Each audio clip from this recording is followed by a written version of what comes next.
I don't think so. Thank you. When I urinate, I don't touch my penis ever. I don't. I use my underwear to guide. Use my underwear to guide. Use my underwear to guide. Use my underwear to guide. Use my underwear to guide. Use my underwear to guide. Use my underwear. It's not so hard. Use my underwear to guide. Use my underwear to guide. Use my underwear. It's not so hard. Use my underwear to guide. Use my underwear to guide. Use my underwear. It's not so hard. Use my underwear to guide. Use my underwear to guide. Use my underwear. It's not so hard. Use my underwear to guide. Use my underwear to guide. Use my underwear.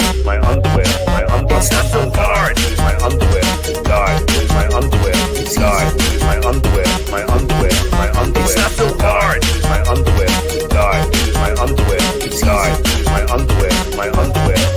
It's not so hard. So I never ever touch my genitals when I urinate. Vegas Bills set. Vegas.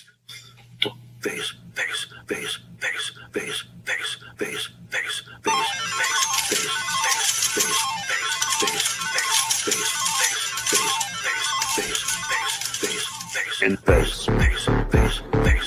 This fucking Brady place known as Vegas. In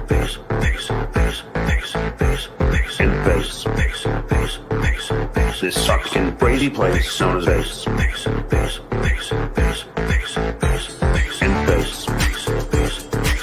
This fucking Brady place known as Vegas. In Vegas. This fucking Brady place known as Vegas. In Vegas. I turned 150 until let's see. I turned 150 until 500. I turned 150 until 525, 550, 555, 560, 565. I turned 150 until let's see. I turned 150 until 570. I turned 150 until let's see. 575, 576, over 550. In Vegas. This fucking Brady place known as Vegas. In Vegas. This fucking Brady place known as Vegas. In Vegas. Tipping well to the waitress. Drank all night. She was a little damn dogfish. First, by the time we were almost making that ring. Tipping well to the waitress. Drank all night. Tipping well to the waitress. Having a good old time in Vegas. Let me just say, somebody gave me an edible and fucking hell. Let me just say, somebody gave me an edible that was a hybrid. I didn't eat the whole thing, but I ate most of it. It was some of it. I didn't eat the whole thing, but I ate most of it, and I was fucked. In Vegas. This fucking Brady place known as Vegas. In Vegas. This fucking Brady place known as Vegas. In Vegas. It's just hard to have a conversation with the young ones, you know? Oh, I don't have a problem with it. And by the way, who's fucking having conversations anyway?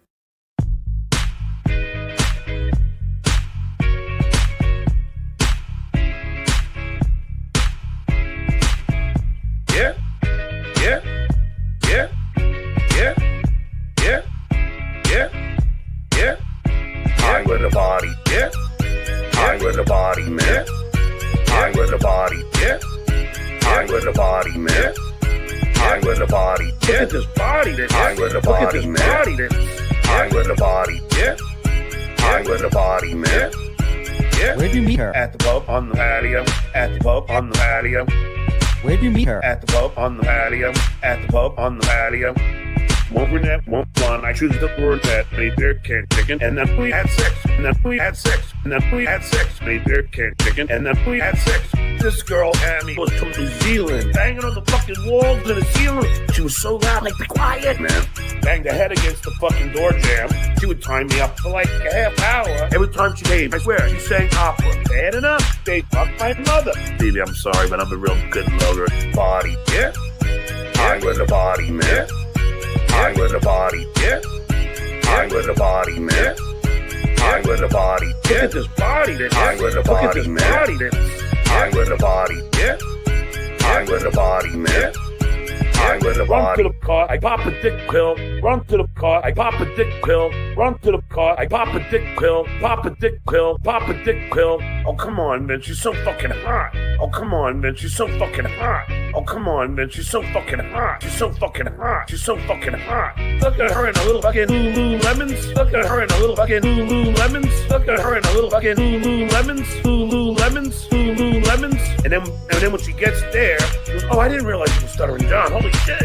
You know, you're like this, the hottest man in the world. You get laid all the time. I with the body, yeah? I with the body, man. I with the body, yeah? I with the body, man. I with the body, yeah? Look at this body, then. I with the body, man. Body, then. I with the body, yeah? I with the body, man. I with the body, yeah? I with the body, man. I with the body, yeah? I with the body, man. I with the body, yeah? Look at this body, then. I with the body, man. Body, then. I with the body, yeah? I with the body, man. I with the body. Yeah, and then we continue having sex. It's a good one. I've been there. Can you show me a picture?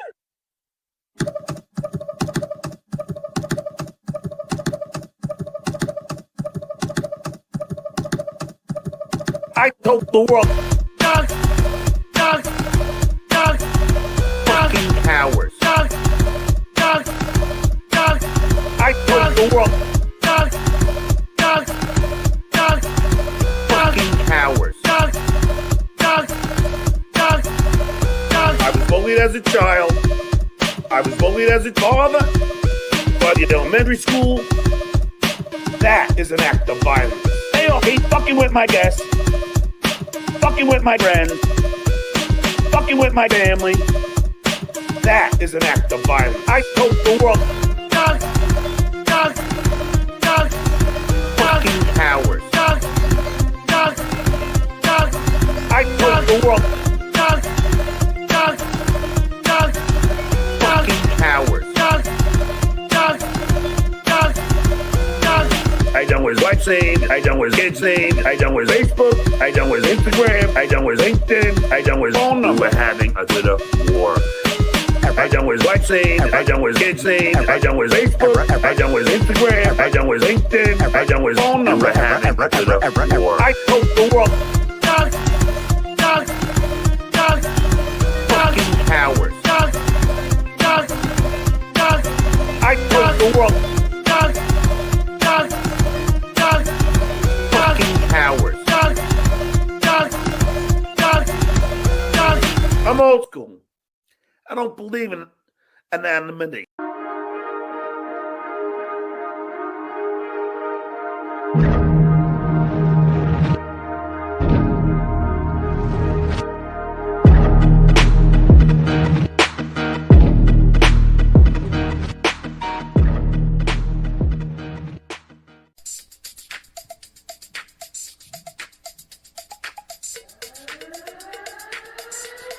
It's time to blunder! Woo!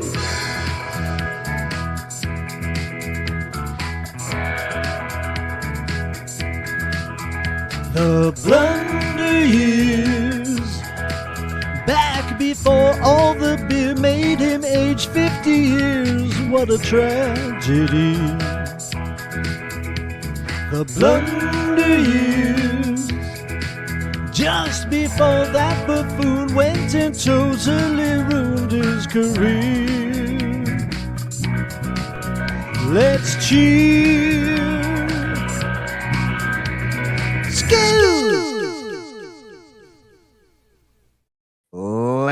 Ladies and gentlemen, welcome to the Blunder Years. All those beers ago, a deep dive into the past of one Stuttering John Melendez.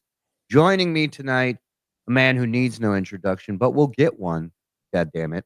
I don't care what he says. You know him. You love him. The calm, soothing tones of one Mr. Adam Busch in the Dabbleverse. Let's go. Thank you so much, Shuli, for inviting me. I'm certainly shot out of a cannon tonight and looking forward to spending the evening together. Yeah, he's wild. Before the show, he whispered to me, no more of this NPR shit. So I know he's literally bouncing off the walls tonight. I'm on fire now, Chief Smoke. Welcome, everybody. Adam, it's a pleasure to see you. It's a pleasure to have you on.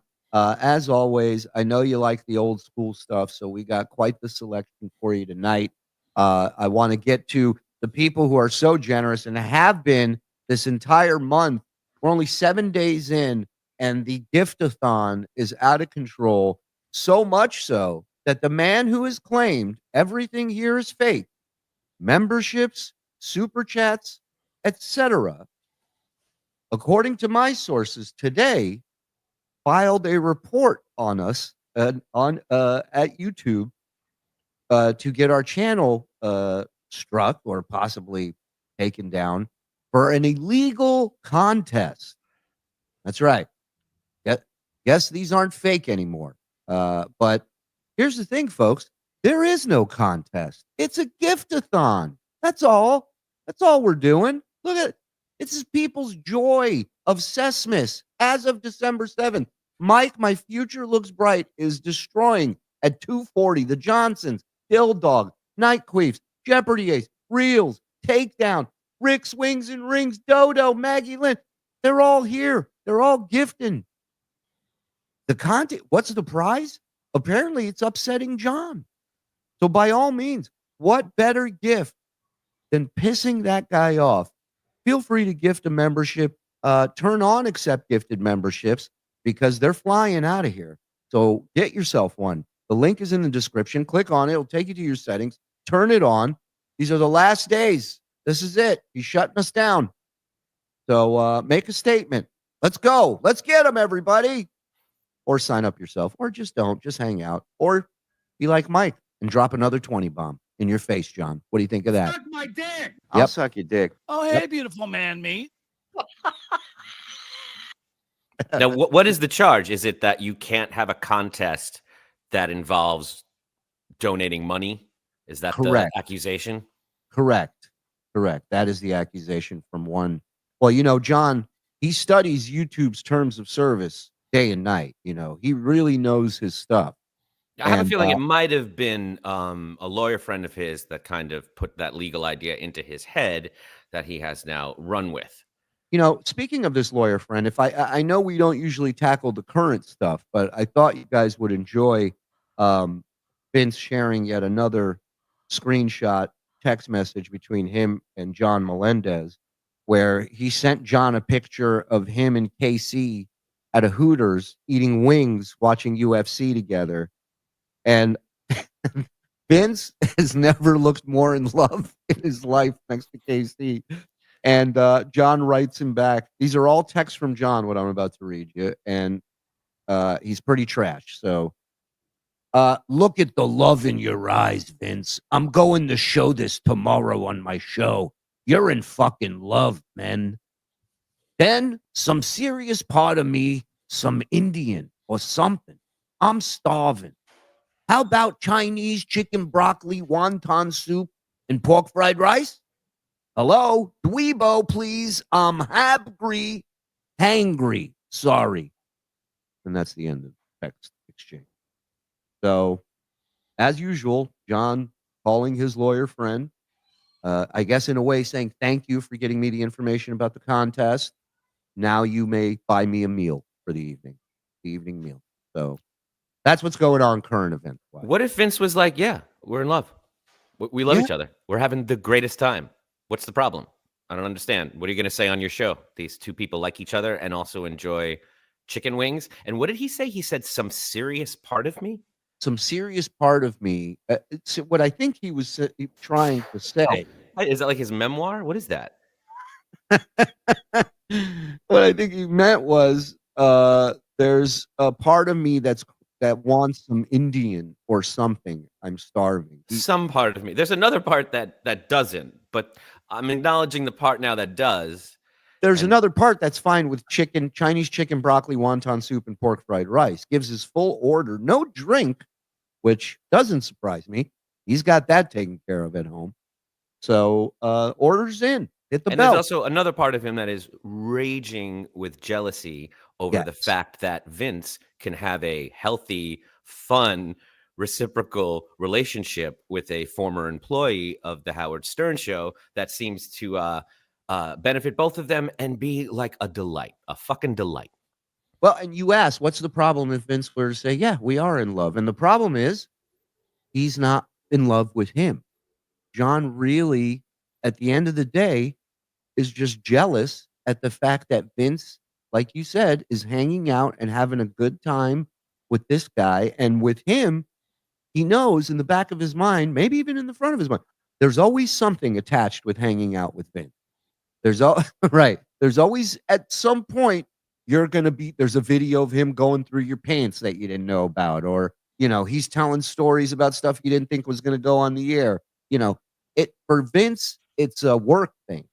He actually enjoys hanging out with Casey. Mm-hmm. That's a social thing. So John, that I think really bothers John a lot. Yeah, they look like they're having a lot of fun, not like they've been up for 2 days and are like an anxious, paranoid mess in Atlantic City, just like raging at the internet and everything around them. And it shows you that, I have 2 dogs and they're brothers. And sometimes you'll pick one up and pet them and the brother gets very upset. Yep. And you can pet the other one or have someone else pet the other one at the same time. And he'll make clear, oh, no, I don't want things to be equal. I just don't want you to pet him. Like, I really don't want him to enjoy this. And that's John. It's crazy because he goes, Casey would never think to say, oh, you're sending John dinner. How much you spend? You never buy me dinner. Like, right. It's crazy.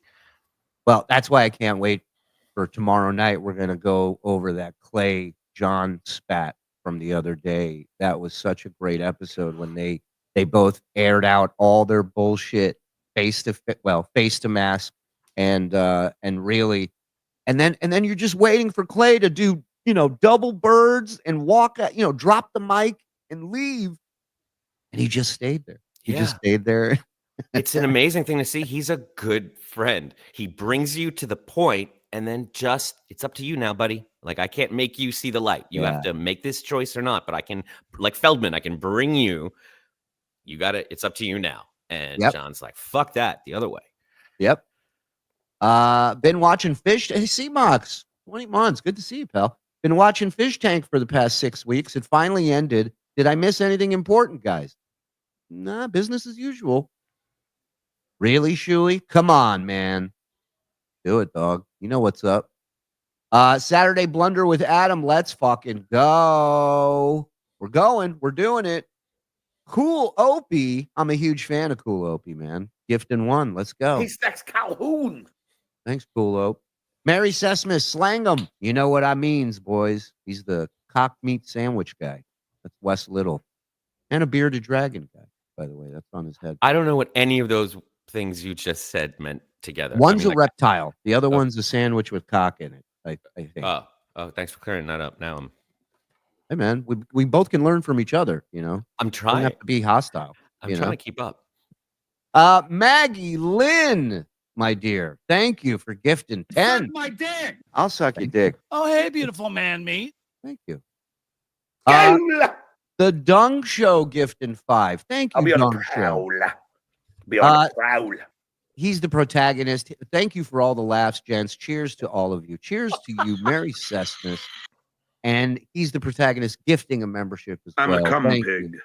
Big Daddy. That's quite a bush you got there, Shuli. Why, thank you. I just had it stuck. Well, no, that's the beaver.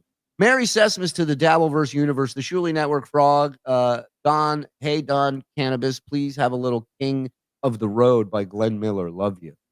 Don is not in, so no songs tonight. I apologize. Not really. Dan Catalano, gifting one. Cutie patootie. He really is. I'll stand by that. If you will, Jack. Thank you, Scotty. Too hottie. Member for how many months? 5. Thank you, buddy. Big Daddy gifting 5. Let's go. I'm in the state of Alabama.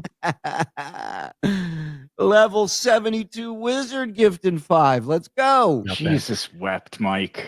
Maud Egar gifting a membership. Thank you, Maud. Name of love.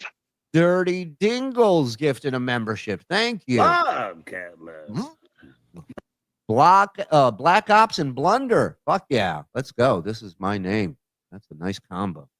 That's like the office Karen calling HR about the company betting pool for the Super Bowl. Yeah. Well, again, it's never real until there's a chance to shut it down. Then everything's real, right? Or we're not doing well. Then everything's real. So those are the only 2 times. Just say it's for a beloved chatter, Shuli. It is. Third party. And it's a keychain. At the end of the day, you're just getting a keychain. He struck your channel. In his words, that is an act of violence. Eugene, you are correct. He's in a real striking mood these days.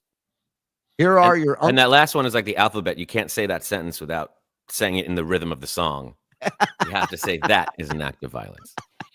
It's really true, man. It's just fucking... We've been... it's like madrasas, but for Stuttering John shit. We've just been rocking in our seats day and night, going over this shit, hearing it, watching it, and everybody's just full of it.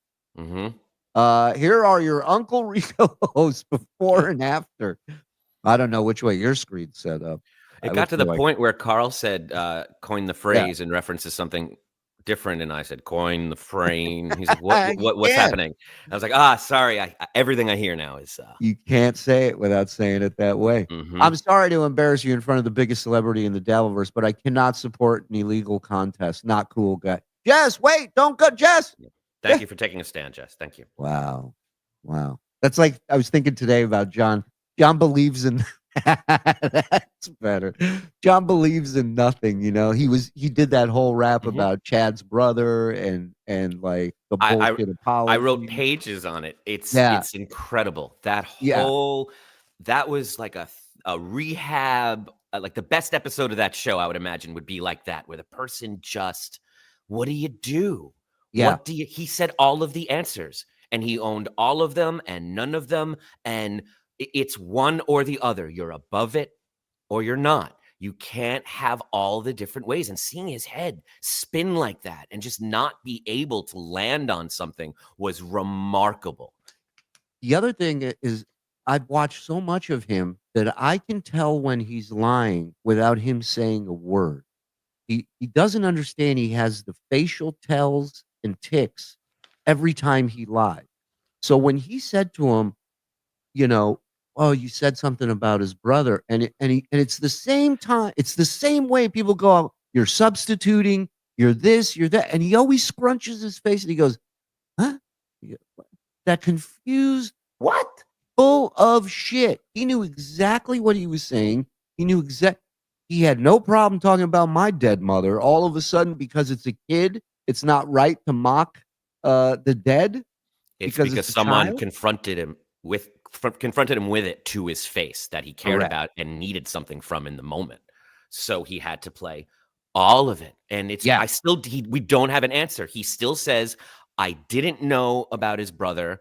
I knew about his brother, and I did it intentionally because I'm justified, but I am not the type of person that would ever do something like that. Don't you dare accuse me of that. Yeah. It's, and then hey, Bill. Hey, what's on? What's up? I feel like I walked into my parents fighting. I just hear, and don't you accuse me of anything. I'm like, what? No, we'll dumb it down from here on out.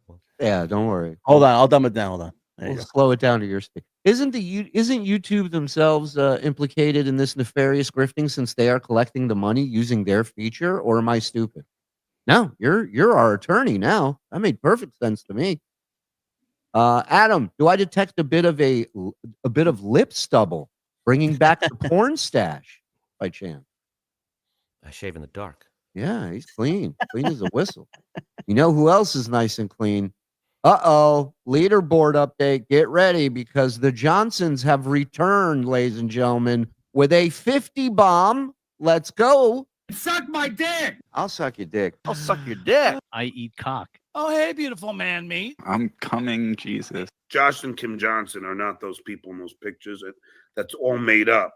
It is all made up, but they just dropped 50 and another 50. Suck That my is dick. one I'll suck your dick. 100. I'll suck your dick. I eat cock. Oh, hey, beautiful man, me. I'm coming, Jesus. This Josh and Kim Johnson, they're horseshit. Well, they're also tied for first on the leaderboard for the Giftathon, which is not a contest. Thank you. How cool if Mars turns John into Gary Delabate? I would not mind seeing that. He did. I know you're familiar with Mars and his face swaps, Adam, but he did one with Dr. Ruth, that John and Dr. Ruth, and he used her voice, and it was fantastic. One of my favorites. It makes sense. It's interesting. He is turning in it because I see it. He's turning into a Yenta, but his mother is not one. So he's turning into like my Long Island mother, not his own. The way he does all this baby talk, and he takes that. He does that Long Island mom voice. That's it's very regressive. He's really kind of moving backwards in every way. Yeah, he's turning into a little girl because it's like not only is his attack mode so sensitive like a Karen, but his arguments where he's like, oh, they can say this, but I can't say that. Like he called my mom fat. I'm gonna call his mom fat. That's only fair. It's a 60-year-old man. That's somebody who's supposed to mold the future. You got kids, and this is how you think. Every one of us has had some moment in our life, either because of some responsibility we had as a child, or when you get a pet, or when you become a parent, or you fall in love. Everyone has an event where you learn to care about something outside of yourself. Right. And he never had it. And it's part of why this is so fascinating, because Clay did it, and then Rob did it the next day. They both explained to him, if you don't want people to make fun of your children and you say you do anything for your children, the magic trick is you stop making fun of anyone's children. And it might take a week or a month, but it will end, but you have to stop. And his brain can't compute it. It just can't. It can't get to that point. He's like, what's in that for me? I don't understand. What's in that for me? I thought you said the most important thing was getting people to stop mentioning your children. And he just won't do it. Right. Because his childlike brain immediately goes to, they started it, number one. And then number two, that's not a victory for him. He needs a victory in all this. He needs somebody to say, John, you're right. John, I'm sorry. You're the better man. You have the better credits. You had the better career. We're all just jealous, John. We're sorry. That's what he needs, to just stop and let everything cool down and everybody relax. That's not a victory enough for him. It's logical, and it should be the thing to do. We stopped doing, we went down to his level for sure, and we stopped, and then he stopped for a couple days and then went back. I don't even think it was a couple days. I think it was just 24 hours. With narcissists, control is a big factor. He's got to control the narrative. Yes. If he is in control of his show, he can take you out of the show anytime you start being shitty, or he doesn't like what you're saying. If you're not agreeing with him, you're out. You're in a timeout, Adam. I don't like what you're saying. Right. Surely you're going to shut up and let me talk. It's my show. This is how it works. And this is his mode. So when going back to what you guys were saying, yeah, as long as he is in control of who he gets to make fun of, that's okay. But the minute you do it back to him, it's like Artie yelling at him on Anthony's show. Yeah. About what goes, about his shortcomings, and then he can't handle it. Can't handle it. And the only other example I have for this sort of behavior is like when a child is at a sleepover and fights with their friend, and you have to go over there, and they're like, but he started it, and you have to have this talk like with a 10-year-old and Yeah. say, I know they started it, but it's their house. Right. If you want to be their friend, you have to go apologize. And they learn this, or you don't have to be their friend and we can leave right now. Like, you learn that then. He's 60. He's 60 Oh, yeah. and a parent and a teacher. Yeah. Yeah. It's a lost cause. It's a lost cause. It's like John's the birthday boy. Let him do what he wants today. Right. Oh, yeah. You ever see those videos of the kid realizes it's not his birthday and that like rage, or you watch them learn all of these lessons that John has in a flash, you know? Yeah. And then they put that fake smile on and they try not to cry. And it's like, John can't even show that kind of emotional control. Yeah. Yeah. It's like, if I'm buying something for my oldest, I got to get something for my youngest. Otherwise, something's up. What I'm showing favoritism to this one. Why didn't it's all status? It's all, but she was 8 when she was like that. Yeah, 10 now. She's not even like that anymore. And throw in a stick of alcohol and a dash of pills, and then you have what he's going. The accelerant. Yeah, and no one that presses him, no one that will force him to go past that point, and no reason to. They've all thrown their hands up. They're like, I'm tired. Well, again, before you do, Vince said the other day on the show, he goes, you're going to address the whole alcoholism thing, and he said, I don't have a problem. Like he doesn't have a problem. That and still in his head, he doesn't see that drinking all day, every day, isn't a problem for him. So no, it's as normal as waking up and brushing your teeth. Everything with him, he doesn't exist. He has to just point to other people that have things. So he points to other alcoholics from his neighborhood and says, look at them. You know, I had a job for a while. They didn't even do that. Like, look at me. So, he's overachieving and won't venture outside of that because he's not able to go out at night. He's done by 6, 7 o'clock. So he's not going to meet anybody. And what are the odds of overachieving twice? You know what I mean? And it's funny you say it's as normal as brushing your teeth. I don't think John brushes his teeth. Go ahead. No, I didn't mean for him. I meant for everyone else. I hate it here. See you next month. You got it, Cleveland Tom. Bye. Go check out Cleveland Tom on Twitch. A new Blunder Sode eases the pain of Nico McBain retiring. Yeah, man. That was sad. Maiden's drummer retiring. What is it? The guy? He's 80. It's like, I don't know what people want. They're like, really? He's retired? Yeah. He's on an oxygen tank, I think. I don't know. Yeah, he's an iron lung. Right. Quoting the legendary Booger, we've got Busch. We've got Busch. At the Hotel Coral Essex. Wow. To clarify, a cock meat sandwich can be likened to spreading hard truth that a certain Stuttering John Melendez don't want to hear. Wow, you made it beautiful. That's nice. So I was wrong. It's not bread with cock meat. But it's well Adam, said. Well, we all have our theories. Adam's my favorite. He's a big Richard Christie fan. Gilman, first 5 years at Sirius was best Stern. Agree, Adam? Oh, sure, Gil. I mean, I like all of my favorite era is the Stuttering John era, which is the Jackie. Remember when he tried to get Jackie, Billy, John. Yeah, he was like, isn't that the best era? Isn't that the one we all love? Yeah, sure. We all loved all of it. I mean, I like all of it for different reasons. I can even tune in now occasionally for different reasons. I like that era. I like that era too, Adam, because Stern was angrier and more volatile, and he was more of a force to be reckoned with. I feel like in the serious years, he was more laid back and he kind of watched the chaos from afar not those first 5. Not those first 5. Not saying he wasn't house. Up at that. Sure. Building. I'm not saying it wasn't crazy. I'm just saying that I feel like he had a little bit more of a handle on his role as the ringmaster, as things were going on.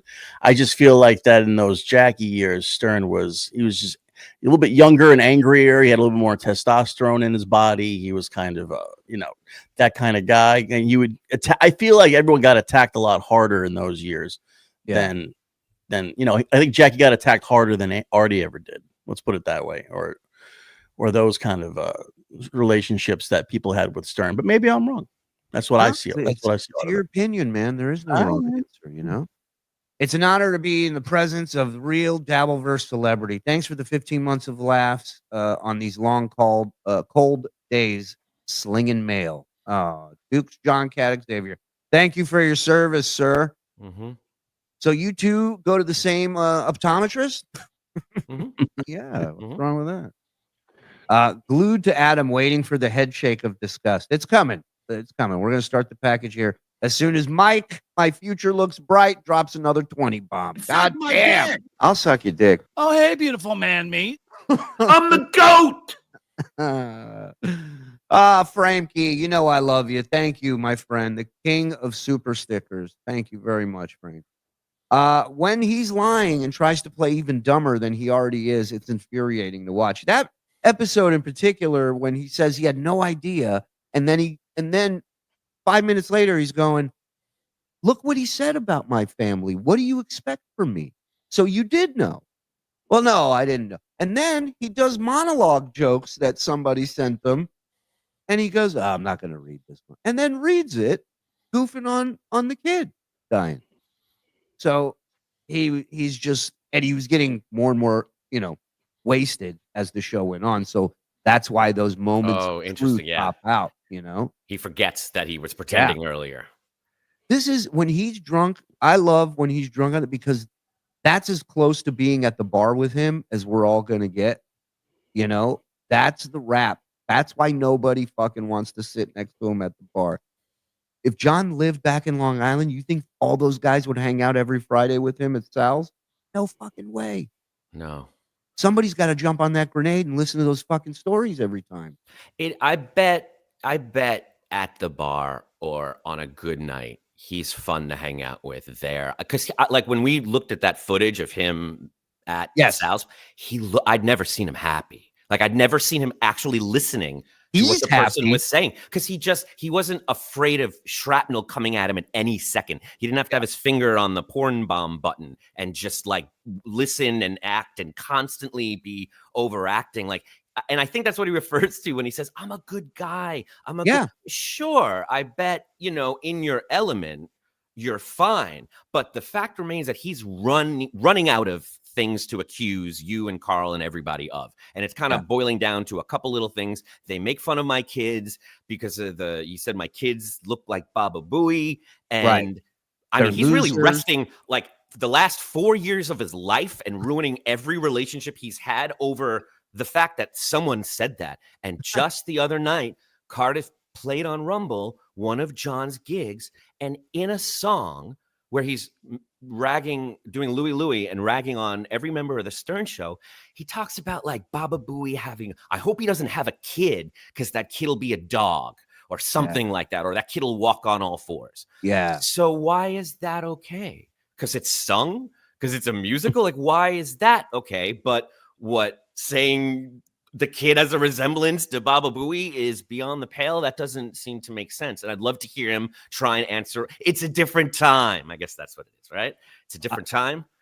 Yeah, I think for him, a very telling thing was when Vince was on not long ago. And don't worry, folks, we'll go a little long with Blunder. We'll get to the package. But when Vince was on and he talked about doing the mailman job for a little bit, and he talked about being embarrassed going to that guy's house.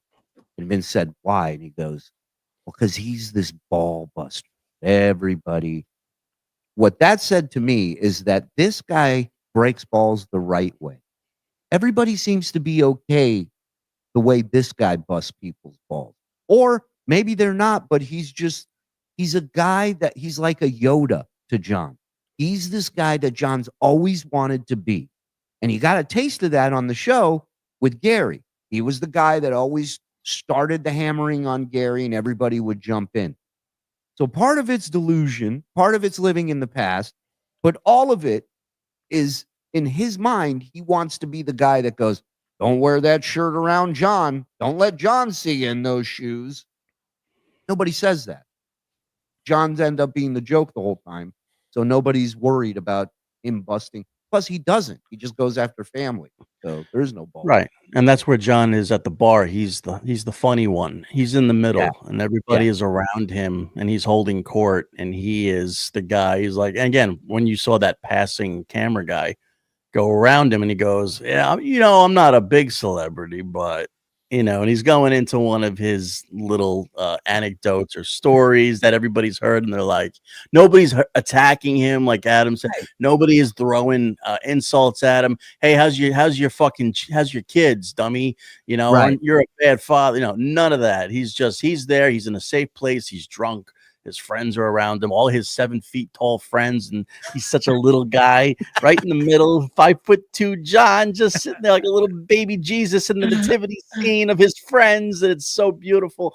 And he is never happier. And Adam, I tell you, in the next couple of years, he's going to be living full time with his mother in Long Island. I hope. I got money on it. Mark my words. Safe bet. It's a safe bet. I think you're right. And I think everything you just said is really accurate because, listen, as comics, there's two social dynamics happening at that bar. There's the people that are there for an hour or two, having a couple drinks and leaving. Those are the people that John loves and that love John. The other people, the cool guys, are the ones like him that are going to be there for 4 or 5 hours and that are regulars. And that's the hierarchy. And that's very, very important to him. It's more important than comics. He'll look stupid in front of a colleague to not be embarrassed by that cool guy at the pub you were talking about that he quit his mailman job for. That's really interesting. Hey, Zen, wake up. You're on the show. He was just monologuing. He just this was an old chat. The drummer thing. Thank you. Hold on. Adam, no offense. I've never heard of you, but you give the greatest insight, thought, and perspective to this asshole in the Dabbleverse. Thank you, sir. Skull! Thank you so much. And you could have just said the second part. You didn't even need the first part. You could have just said, and it would have been just as awesome. Thank you. Fake alert. The Johnsons, Josh and Kim Johnson. That's a proud Marine right there. Thank you for your service, sir. FYI, we don't lose contests, especially illegal ones. FSJ. Thank you, Josh and Kim. We love you guys. Johnny Blazin becoming a member. Behind my paywall. And again, it's not a contest; it's a gift-a-thon. It is a gift-a-thon, and look at that. Has this been updated? Because Mike. No. All right. We'll update it. And what charity are you guys raising money for? Jews for Kids. Jews for Kids. Jews for Kids. Jesus. Let me talk to you in the back, Shuli, for a second. Starving something. Starving producers. The Rizzler is on the John Melendez path, and I don't know if he's going to recover. He's already more famous and richer than John. He's more famous and richer than all of us, the Rizzler. Kidding me? Adam is probably the greatest deconstruction of assholes. Thank you. Add it to the bio, man. Stupidity is the greatest luxury. John would probably be rich now if he weren't a moron. Not a bad point. You can't feel anything if you're always drunk. /nub. Donna G. Good to see you, my dear. Happy holiday. Maybe I'm fucked up, but it tickles me to imagine a Photoshop of the Brown Bunny BJ scene replacing the girl with John and the guy with Vince. Oh, hi, Adam. Good juice. Thank you. Adam, your lengthy career in entertainment and industry infamous for narcissism. Have you ever encountered someone close to STDJ as a narcissist? Great question. Yes, I have, but I feel like his has gone unchecked for so long. And the rampant alcoholism and just the choice to he thinks being an entertainer, calling himself an entertainer, gives him an excuse for just stalling any kind of growth. He thinks he's choosing running away with the circus instead of that, family like he's life. Liza Minnelli, like he grew up in it, he's bored into this. Yeah, he has to ride the rails. That's how he looks at it. So if he's, eating a turkey sandwich from the gas station on Thanksgiving, I just don't play by all your rules, man. But the problem is he doesn't have very much time left, I think. And I feel like it's never too late to turn around, no matter how far wrong you've gone. But I don't see it happening anytime. Well, So I think it's time to cherish the time we have together. Yes. Right. This could be his Christmas Carol this year. This could be his Scrooge moment where he wakes up and makes everything good.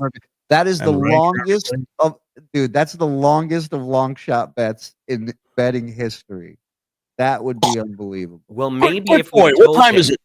if someone told him that would be the greatest plot point, and if he wants to steal the narrative and show everyone, because it's true, it would. It's the only thing that would undo everything. It's the Wizard of Oz, click your heels thing. If he just stops drinking and gets help, I mean, who doesn't want to see that? I want to see that so bad. I mean, I just want to watch it. I don't, I'm with you.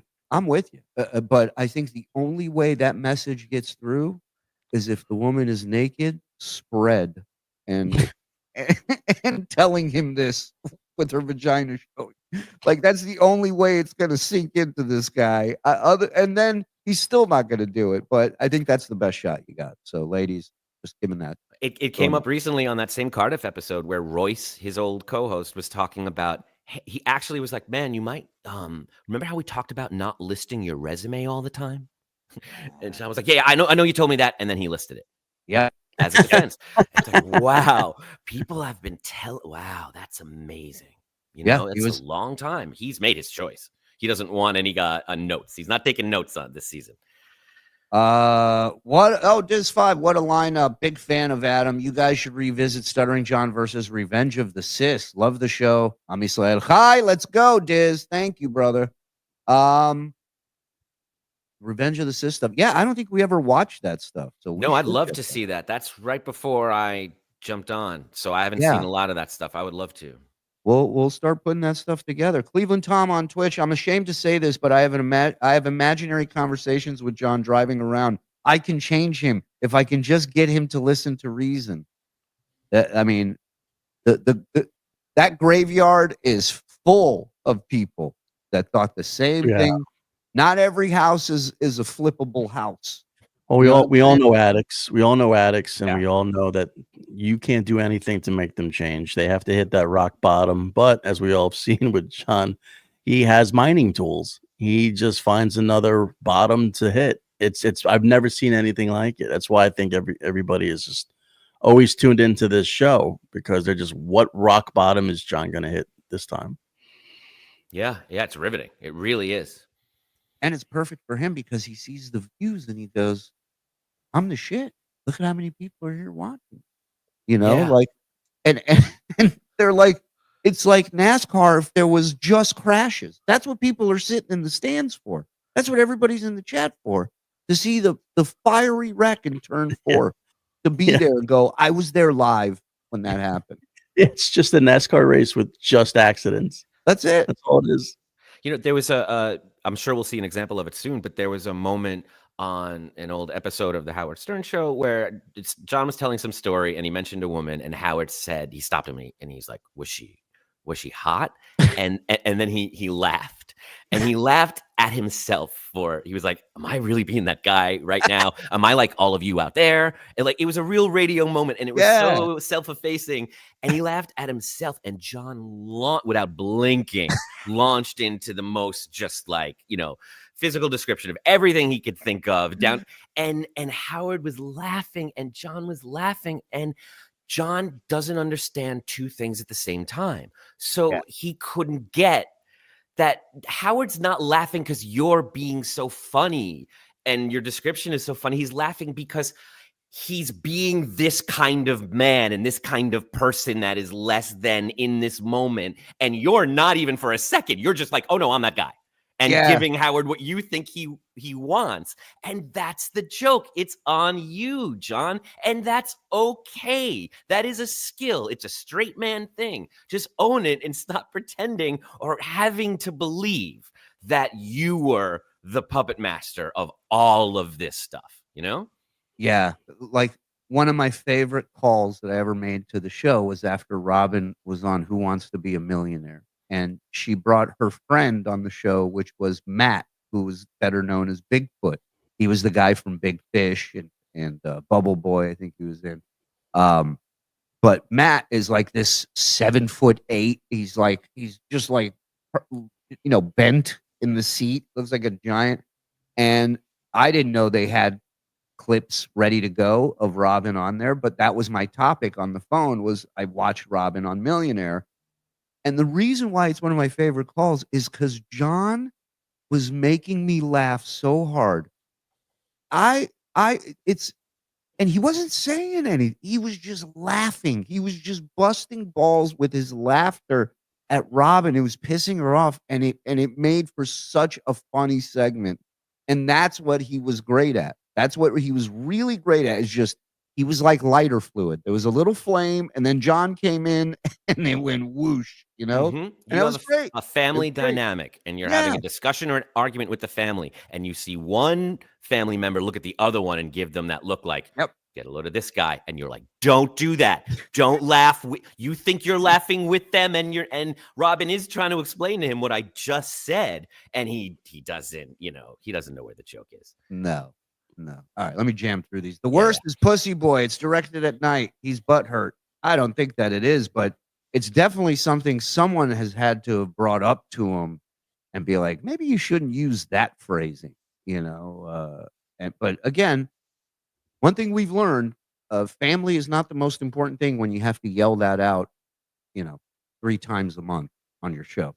At least that's my opinion as someone who has a family. I think being there for your family proves that they are the most important thing to you. Is John the real estate novelist from the song? I don't know what song. Piano Man. Oh, okay. Irish, $100. It's time. I'm painting this house green. Love you guys. Shuli, Zen, Zen. I stamp you.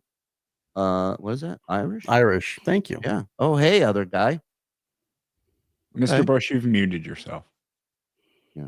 No. I've been killing it. I've been nothing but fire, and you missed it. Yeah, that mic is red hot. Sunflower Dragon, where were you? In my opinion, the 2 biggest events were Artie leaving and Robin's illness. Both events were monumental show shifts. Robin illness more so. Everything changed. As a listener, I believe that. As somebody that was there, him getting AGT, that changed that entire show forever, in my opinion. Once he got a taste of that mainstream life and was like, okay, I'm going to be treated the same way on my show that I'm treated on this television show. And he became friendlier with Kimmel, and he's seeing Kimmel with Tom Cruise and Matt Damon and all these people that have never done a show, and based on the history would probably never do it based on all the things that he said about people in the past when he was angrier. So I think that AGT changed everything. That's when everything got turned around, became a machine, Dabble Babble, those guys from Long Island aren't insulting him because they don't have to deal with him often. If John lived there, not one of them would be around. Notice he never goes to their houses. Great point. Gift-a-thong. What the hell is this? It's a long story. Julie's 100% correct about John's lying face, scrunch nose, and head tilt. Yeah. John's Christmas Carol would be him visited by 3 ghosts that all tell him he's great. Adam picked up Peeled Back on Bandcamp. Thanks for the tip. Thank you so much, Chris. Thank you. Hi, Zen. Hey, Abe. Stuttering John has already had 2 strokes. He's not changing. Yeah. Zen is 100% right. John falls in a well, doesn't call for help, calls Vince for an interior decorator. I'm still mourning the loss of Phil Elmore's show. He was analytical and funny. Looking at you, Adam. Yes. Yeah. Adam and Phil would be, what a tag team that would be. His Phil, 40 years. He stepped in fresh snow. He walked so I could run. I love that. His 40 years of poor work ethic has created a victim and entitlement mentality. Yeah, Mike. I'm not. I think that starts at home though too. Not so much work. Mr. Busch, my apologies. I have seen you in many things. The Professional is one of my favorites. Skull. Thank you. Thank you. Thank you, Nordic. All right, we're here. Let's go. Old school. I know you like it. We got old Howard episode, right, Frog? Yeah, this is Robin being mad at John because John didn't take her advice. Ooh. From October of '94. Now, without seeing this yet, I can already tell you it's going to be a different fight than it would be with Jackie or Fred. I think it's going to be more vicious because Robin being a woman, he definitely has an issue there. Right. And John being a woman. And John being a woman. So it's a cat fight. So let's get ready, buddy.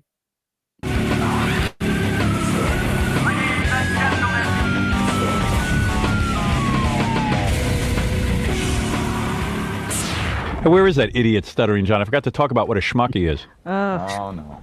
He's the worst. Yeah. You know where he is? Where is he? He's coming in. He's on suicide watch. Why? Because you know how he gets. He's a nitwit. You know how he gets. He's totally... Did you talk to him? Yes, and he's totally bummed out, and he's been like... He probably didn't sleep last night. You know how he gets. And he's giving everybody a bad attitude when they walk in there. He's sitting there... I'll straighten him out. Well, again, here we go. Already, he's the victim. Everybody has to know something's up. Everybody has to see that he's, as Gary says, on suicide watch. Probably because he fucked something up and got caught. That's my guess. Not right now. Get him in here. He's being more mopey than anything. I feel bad for him. Well, I'm gonna fix him right now. You're trying to do a show and you got to walk in and look at this sour face like a kid who's about to die. I wouldn't even pay attention. I told him. I said, John, get over it. Where is he? Should have been right behind me. Come in here, you retard. Get in here. What's up? I'm going to tell you to your face. Sit down. See, there it is. Stop. That's what. That's the same. What? That's the face, right? You don't know. This has been going on for. You were supposed to be right behind Gary. He was right behind me, and what? Look at that! Look, he's like, huh? Too much. You don't have to show us all the acting. You can just be. You don't have to push so hard. It's so frustrating. He thinks he does this to Fred too. He thinks he can just dominate the narrative with the strongest feelings, and they'll all come to him. But reality will win. Yeah, and Fred was never one to shy away for telling it like it is to John. He was the Dabbleverse before there was a Dabbleverse. Yeah, because Gary, I think it shows he loved this guy. And it breaks my heart that John could never appreciate it. Like, he really sympathizes for him. And when he came in and he said, you know how he gets, it was like he was talking about the dog or the kid or just like something we all love, not like this unprofessional, lazy child is pouting in a way that he insists we all know, but then says he doesn't want to talk about it. So now after 6 hours of this, we call him in here and he's like, what's up? What's going on? You want to talk about an interview? He's put on a show. He's put on a show in the hallway. Then they go, bring your show in here. And he's like, what show? What are you guys talking about? We were watching another Blunder Years a couple of days ago, and he was fighting with Howard about the stockbroker stuff. Yeah, about him being a schnurr, and Gary out of nowhere goes, he's tired. Yeah, he's making excuses like you said, like a way a mother would make an excuse for a kid. He didn't get a lot of sleep last night. That's why he's acting the way he is. John, hey, what's up? Baba Booey was definitely. Oh, was I? Oh, Baba Booey was definitely the mother figure at that place for him. He was Asa for him at the studio. Looked out for him. Somebody always had to, no matter where the job was, what the job was. There was always a Gary. There was always somebody that looked out for John because they knew John could only handle so much. Silent Shape says Mama Booey. Yeah, Mama Booey. Exactly. He said it when he stepped in it's that famous moment when his first day at the Tonight Show. We all cannot believe that he said, okay, one thing you should know about me, I'm gonna lose things. Yeah, I'm gonna forget things a lot was the actual quote. And on his first day. I'm gonna forget things. So he's letting, and we all know in bands, in comedy troupes, there's always one person who's like, I'm gonna be leaning on everyone else. Now, very often that person has an insane amount of talent and needs that kind of help. But this is just him looking for a father. And Gary loved him and supported him and was that, and he thought he hated him. He thought the guy hated him. And it's so funny because on that old Royce interview, John is like, stop blocking people, Royce. You're not my daddy. And then 10 minutes later, I swear he goes, oh, when I did that thing, you must have been so proud of me, Royce, right? Were you so proud? Were you so proud of me when I did that? And it's like, and now all he does now in a drunken stupor is yell at everyone, go to your daddy, KB, go run to your daddy. It's like really, it's starting to come undone, and it's very embarrassing. Tell you to your face. Sit down. What'd I do now? What you did yesterday. What'd I do yesterday? You don't know what you did? Gary didn't talk to you? Which thing? You know which thing? Which thing? He's got a clipboard with a checklist of possible things he could be in trouble for. He did so many things. The thing I spoke to you about. Oh, okay, yeah. First of all, let me tell you something. I was in a meeting with Gary. There's so much shit he was doing, getting in trouble for it. They sound like the mob. Did Gary talk to you about that thing? Which thing? The other thing. Oh, that thing? Yeah. They're talking with their hand over the thing. I was talking to John about that thing the other day. Was she that first thing or the second thing? You're still asking about that thing. I'm going to make this quick. I was in a meeting with Gary yesterday. This will give people an idea of John's stupidity. And I was in a rush to get out. It's not like you got a lot of things on your mind. No, I have nothing on my mind. And Gary comes in and does a little show wrap up and tells me what's coming up. It quickly runs through a bunch of things. John walks in right in the middle of it. Excuse me, I have a question. I thought it was about the show. No, Gary was leaving. Gary was done. No. I didn't request your presence. You didn't schedule an appointment with me. I didn't know. So now that I just want to say, as a former employee, that's very telling right there. Because the only people that go in during the break are people that need to be there. Listen, when I was there, are the people that need to be there with information either on the next topic, the next guest, whatever it may be. The call screeners in there, letting them know this one's on here, that whatever. But it's all people. Nobody comes in there to hang out. The first 5 years for sure. But once shit got running, I mean, there was a meeting once, I think every 2 weeks, where every department could be in this meeting. News, tapes team, interns, and it was literally a pitch meeting. But everybody could watch how the pitch meeting went, and if you had an idea, you pitched it, and it was great. It was great. But the fact that he's like, I didn't request you here, that means he's not supposed to be there regularly. Means he was never on the list to come in during the breaks. They go, oh, Howard, Gary walks in, even if they don't have a guest. Gary goes, you know what I was watching the other night? He knows what would interest Howard and get his brain going and go, bring that up when we come back or whatever.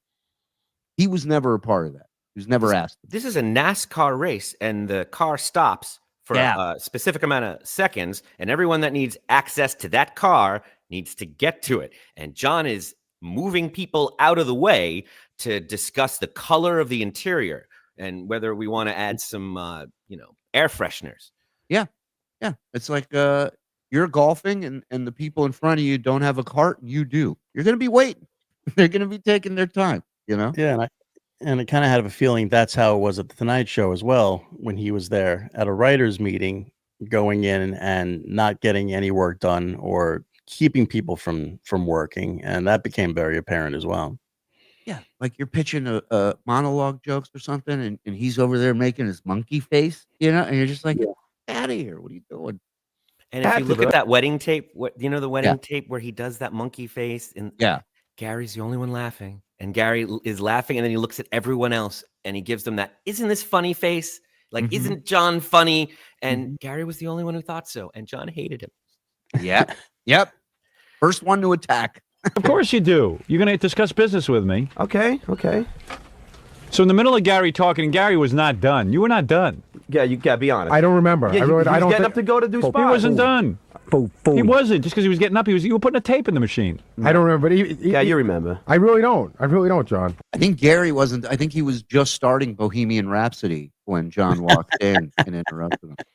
You come in, and then he goes to me, hey, someone wants to make a comic book about me. Can I have a Stuttering John comic book? No. I go, so that's what he interrupted Gary talking to him about work-wise in the moment. Is it okay some guy wants to make a comic book on me. Is it okay? Oh my God. And a part of me thinks he picked that moment in hopes that Howard would be busy or whatever and go, John, do whatever you want. And then 3 months later, when Howard hits the roof, because there's a comic book out called Hero the Stupid, and John goes, you don't remember? I asked you, and you said, do whatever you want. I think you're right. And I think the other appeal, and they were both equally as important, was that everyone was there. So he could say, you said in front of everyone that I could do the comic. When I shouted it and you said, yeah, everyone heard you. Robin was there. Tell them, Howard. Tell them how you said I could do the comic book. Yeah, it's like he's playing 9-ball, but to be a scumbag. Like to lie, cheat, and fuck people over. He's thinking 2-3 shots ahead. Ryan Sharman. Shit like this caused Howard to not want to meet with him and talk about the Tonight Show job. Absolutely. There was this, the book, problems with Buchwald, it all got back to Howard. I think Mr. Sharman is absolutely right. And we talk about that Seth Meyers White House Correspondents' Dinner being an origin story for Trump. He didn't like being humiliated by that crowd, and he was going to show that crowd and become their leader. And I really believe what we're seeing and everything you just listed, Shuli, what was most important to him was going, you wouldn't take a meeting with me? You don't think a meeting with me is going to be worth your time? Well, look at that. Yep. He didn't get it. He wanted revenge more than he wanted to actually get your quote unquote father's love and be like, look what I did. How can we use this to our advantage to advance the kingdom? Not how can I use this to stick it to everyone? And we're watching it right here. He didn't learn anything except you're going to pay. Love is not a victory for him. Love is not the finish line. The finish line is revenge. It's getting that last fuck you. That's the victory for this guy. That's the ultimate. Yeah, as much as he hates Trump, he's Trump. He's exactly the same person. He's more so Trump than Trump. Sometimes. And I can tell you they're from similar towns. They had, it's a similar voice, it's a similar outlook. Vince understands it. It's real and it's there, but I hate to be simplistic and, like a greeting card, but you said it, when things break down to love, it was like for the last 2 days, the only people with access to John, Rob and Clay, have been saying, how about instead of hate, you choose love, even if there are evil people that are choosing hate? Why don't you choose love? And he's like, what's in it for me? Like, he doesn't understand. You love the Beatles are his favorite band, but when in every instance, he chooses not to love. That's his choice. All you need is not to love. That's for somebody else. Why do I have to do it? Yeah, I could see as clear as day him looking at you go, love, what do I get out of that? Yeah. He goes, no, I want to ask you career advice. He says, I need career advice. Right. And I saw right where it was going because Howard immediately goes, John, I got to meet the E people. And yeah, I really do. I mean, they're waiting. We have to go edit. It'll take 2 seconds. 10. Yeah, but do me a favor. If you have a question to ask me about business or anything about your life, tell Gary, and Gary will tell you when you can do it. Well, I got 2 things to tell you about this, Howard, because I'm sort of caught in the middle of this thing. The first thing is I think John's a little upset that you have relegated him to just like any old schmuck intern. No. Let me tell you something. And the second thing is John said that he did ask Robin's. Robin told me to talk to you about it. That's not the point. Stop for a second. No. I won't let you say anything. I didn't even know anything about John's comic book and whatever else. Remember, I had asked you a question. When? What are you? Oh, this guy! This is my favorite moment. He's sitting there fighting for his life, and Jackie just pegs him with a fucking paper right in the face. I had asked you a question. When? What are you? You cannot sit there. You know what? Excuse me. You don't even start with me. First of all, let me just tell you what happened. He said to me, Robin, come with me because I need to get into that room. No, I said I got to talk. So. Like when I was there at Sirius, you had to have your key card had to be activated for the studio door. You can get in anywhere else, but that studio door, you had to be on a list. Otherwise, Ronnie would have to let you in. So Robin was his key card to get into this studio. during the break. Interesting. About I need to talk to them. How do I know what you're going to ask? No, I don't mean that. I mean, a while ago, I said I have to, you know, I said, you think I'd be able to write this? You said you should ask Howard. That doesn't mean walking. Is any of that a comic book? Somebody wants to make a comic book of me? You think I should write that? And you were like, Howard. He spends all this time throwing it around to other people. It's why he asks career advice. He's just throwing it around to other people so he can say, they said, they just own it. Whatever you're doing, just say you're doing it and own it. That's it. You want a comic book, you want to write one, whatever. You might not. You don't like when your co-hosts talk to other people you don't like, John. So maybe Howard's going to have opinion on some comic book with his name on it. And another thing is, first of all, you have Gary, who's your conduit to Howard, okay? And you have Rob. But so both of them, you casually say, almost like you're pitching a bit. Like, oh, I'm thinking of this guy talks to me about a comic book. You know, I'm thinking of what that comic book would be like. And it's almost like you drop a gift into their lap. Now it's something that Howard could turn into a bit if he feels like it on the air. Come in, goof on you, make an hour segment of John comic book jokes, whatever. Fred's doing the voice, Jackie's writing the jokes, the machine is being fed. Instead, because he's such a conniver and he's always looking to fucking the next deal so he can jump ship, turn around, flip them off, and go on with his life, he doesn't say anything to anyone until it's too late, which is how all the other shit has gone, which is why Howard wants nothing to do with him. And he's got to sneak Robin. He's got to hide under Robin's clothes to get into the studio to bother Howard with this shit. Into his office and ask him in 2 seconds when he's running out of the door to do something. No, but he said I should ask Howard. Of course you should. All right, so that's what I did. That's all I wanted to know. That's what I did. I thought it was the right thing to do. This is what I was going to make a point. You two didn't need to have this argument. Ugh. She gave you proper advice. Okay. You should come and talk to me about it. So then what's the problem? That's the way you go about it. You come barreling into the room. No one wants to talk about it now. I don't want to be confronted. Quite frankly, I don't want to be confronted with any of your requests. I want Gary to do that. That's Gary's job. Okay. I don't want to talk to you directly. All right, well, I didn't know that. I didn't know that. You want to talk about something friendly? Okay, that's fine. That's one thing. You want to talk about business? You go to Gary first. You talk to him. Fine. And Gary will tell me. Him on the... It's safe to say a lot of this is Howard's fault for like going to dinner with him, hanging out with. He doesn't understand that John can't see the lines, right? Even though you go out to dinner with the guy, doesn't mean you're now best friends and you can just pop in when he's working and go, what do you think of this idea, bro? It doesn't work like that. Yeah, You other know? people, Right. it's not Howard's fault. Other people can figure that out. He that's the nice thing. He's trying to be nice. And he's Right. trying to, like, you know, learn from everyone around him. He's trying to reach out in any way he can. And it really, it breaks his heart that John thinks they all hate him and he can't let it go. And it's like, these are the people that love you. Like, it's so clear. They're all trying to figure this out, why you're so unhappy. They love you. And he has no ability to receive it. And he's so angry. He's so angry and he can't see it. Oh, go ahead. I was going to say, I think it's also, he doesn't feel like he's ever part of the group. They don't respect him talent wise the way that Jackie's respected and Fred and Rob, and he feels like he's always felt like he's part of that little nook, even though he's an intern and he's taking calls and he does some additional stuff on the side. He has put himself mentally in, I'm like with you guys, I'm in this main core. Why don't you treat me like the talent?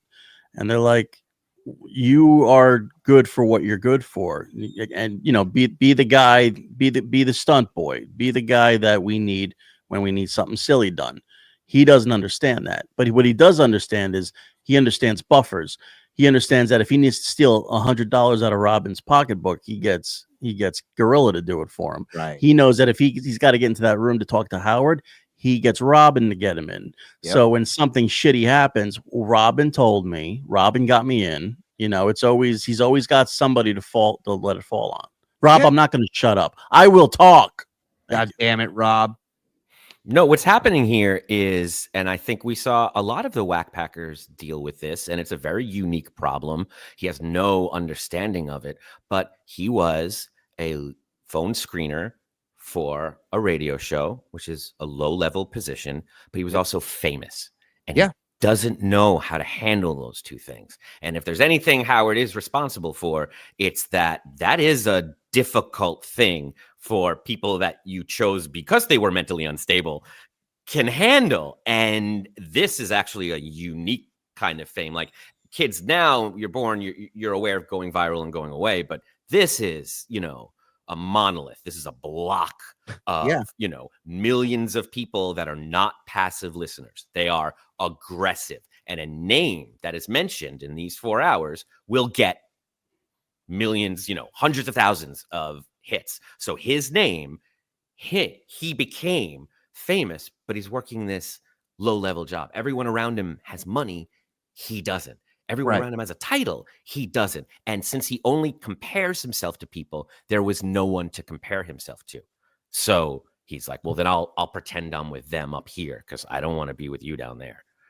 Yeah. And to Zen's point, it's got to be frustrating for him when, anyone gets a turn on that show. Anyone and everyone. They're all fighting with each other at some point. Yet no one's chucking paper at Robin's head, at Gary's head, at Jackie's head, at Fred's head. They are clearly, because I think part of the problem is you want it too bad.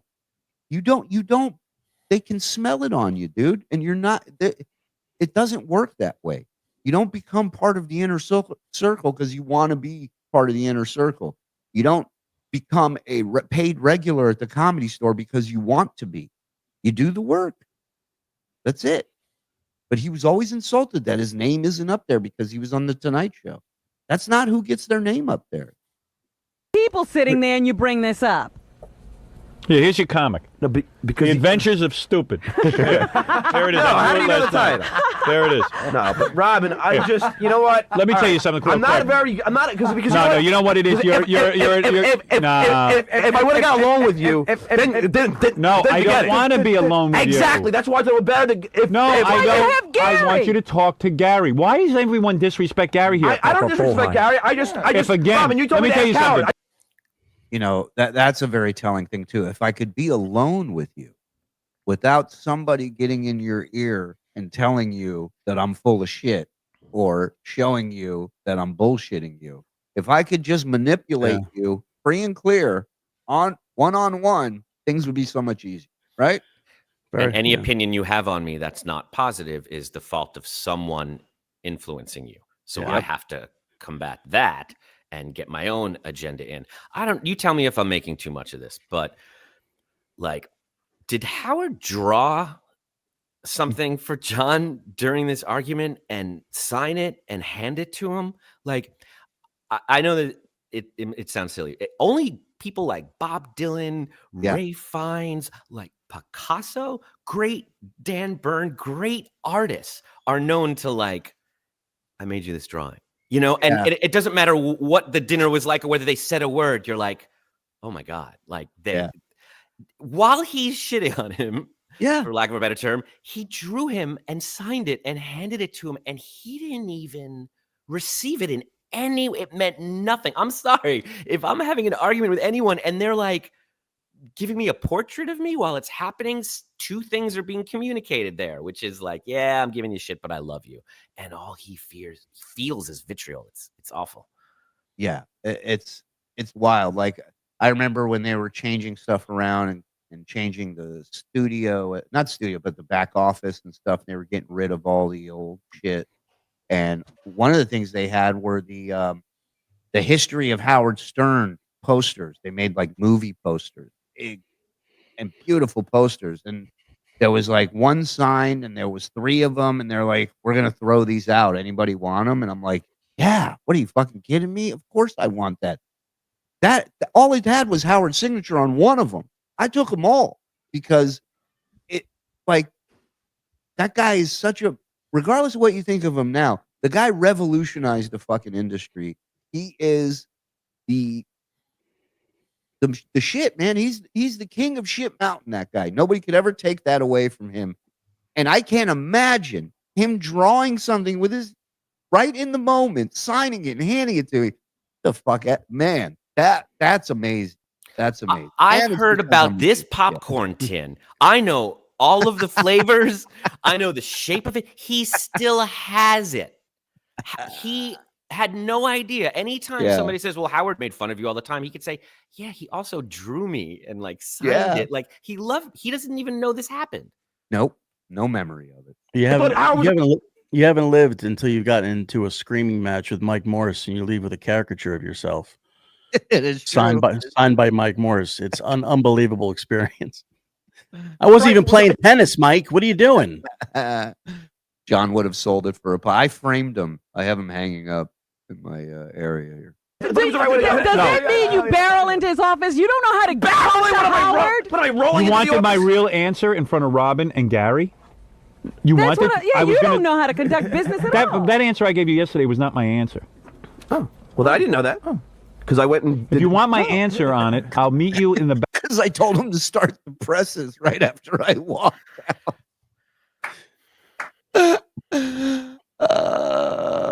And again, that's Howard being so nice. Howard, when I was there, would not have waited. Like, he would have lit you the fuck up. Back office when Gary schedules an appointment, and I'll talk to you about it. All right.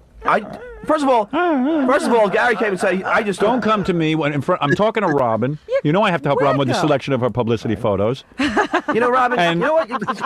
You know what you are, Robin? A hypocrite is what you are. No, she's not. You know. Oh, we got another origin moment here, Adam. Huh?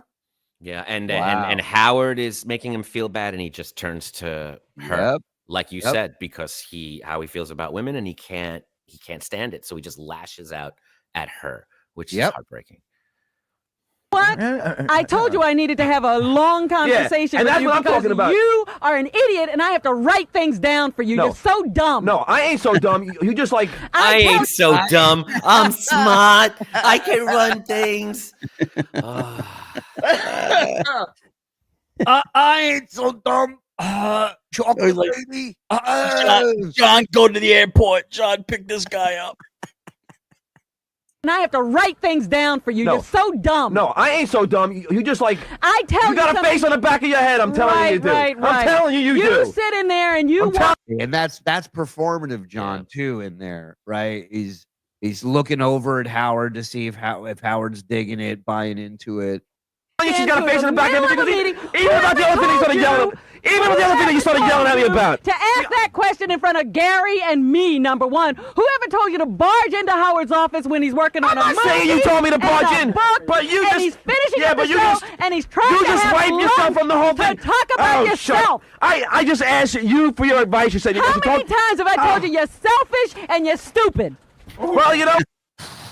Wow. His first wife. Robin. You're a bitch, all right? You're a bitch, and you should think about that every time you go home because you're a bitch. Look in the mirror, and that's a bitch right in front of you. Oh, my. All right, so what I am saying is what the little relationship you two lovers have is not of interest to me. What is of interest to me is she gave you the proper advice. That hurt her. Yeah, like, the laugh. She's pushing away. Whatever it was, they are close. And that was hurtful. Like he just yelled, for no point. He's not saying you were wrong about this or here's what. He's just calling her names, designed to make a woman feel bad. And she has to just sit here and take it on the radio from some phone caller, and she's being respectful by mockingly laughing at him. Like that's the most respectful thing she could offer because anything she could say in return would be justified. Yeah, no, but he's right, Maggie Lynn. He's right. That bothered her. And instead of turning it up to 100, she's going to laugh it off and not give John the satisfaction. It's no different than John saying, I don't care. He says it so much. He can't say it any other way than the way I just said it. He can't just look into the camera and go, I don't care. He has to go, I don't care. Because that's the way he's been saying that mantra for years. And that's similar right here. they had a lot of similarities, unfortunately, John and Robin, which is why I think they got along so well, but it's also why they fought like cats and dogs as well. You know? And also, that's why John will never understand why he's funny, because saying, if it was in a script and the line, I don't care, and you're like, I'm going to say this with so much energy and music, and I'm going to drag it out. No one would think to say it that way. Everyone would just say, I don't care. They wouldn't say, I don't care, because that sounds like you care, John. But what do you got to come barreling in and interrupt a meeting? And what about saying, Howard, I might need to talk to you. When would be a convenient time? So he can say, go talk to Gary. Right. No, he doesn't want to do that. Okay, no, I don't mind talking to Gary. And listen, it's easier for me, too, because I'm just as uncomfortable as you are about it. No, I'm not uncomfortable about it. I didn't say I'm uncomfortable about it. It's not an appropriate way to ask somebody. All right, then I will. If you want to sit down and talk to me about it, then I apologize. I'll talk to you about it. Okay.